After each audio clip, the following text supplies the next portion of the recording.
learn about what's inside the PLC cabinet. So the first thing you might have is called the human machine interface, or HMI, which is touchscreen. That lets us talk to the computer.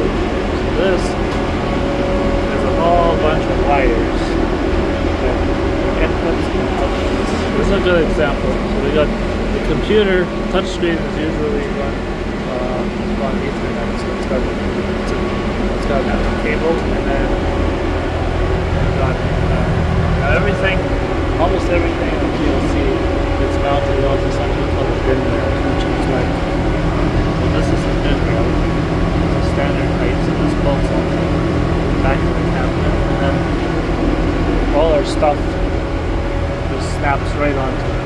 So what you always have, well, not always, but oh yeah, you got 120 volt power. You got two powers equipment. Now sometimes the equipment's powered with 120 volts, and sometimes it's powered with 12 or 24 volts.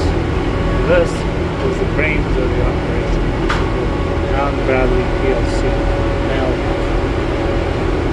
this part here is the power supply for the PLC, and then the silver part that starts at the back is called a back plane.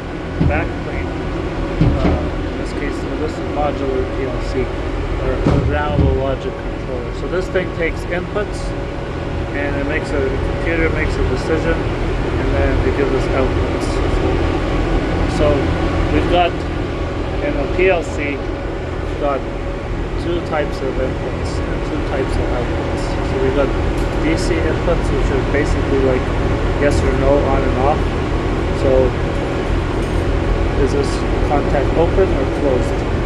And then we've got analog inputs, which are like 0 to 5 volts. So if we're measuring, say, temperature or pressure or something, we got a pressure transducer, we want to know exactly what the pressure is, so the computer can convert voltage into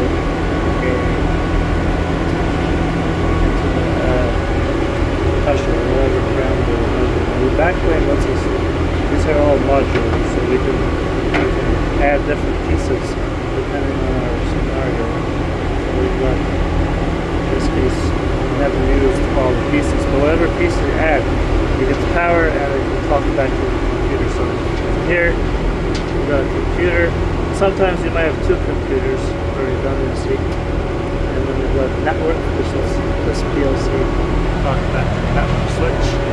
And then we've got inputs, and we've got outputs. So outputs are, in this case, a relay output. We just close the contact and say, hey, do this. Now what we don't have here is an analog output. Oh yeah, we do. We've got an analog output. So this relay output is like DC output, which is coding contact. Now over here, we've got relays. So this relay give power to something. That's the PLC decides. Now, since there's so many control wires, you have to keep them organized. Keep them organized. Fingers up.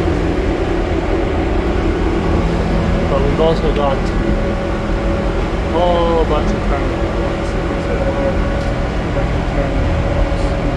Also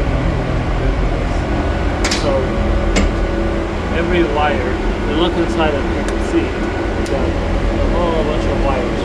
So every single wire comes down to this block here, and then wires from all different equipment that we have plugged in here. So this way, we don't take a wire straight from our equipment and jam it into the PLC. Now we've got more space to work with, and it's more organized. So every wire's got a label. So this tells us input 3, wire set at port 7, so all the way down. And this tells us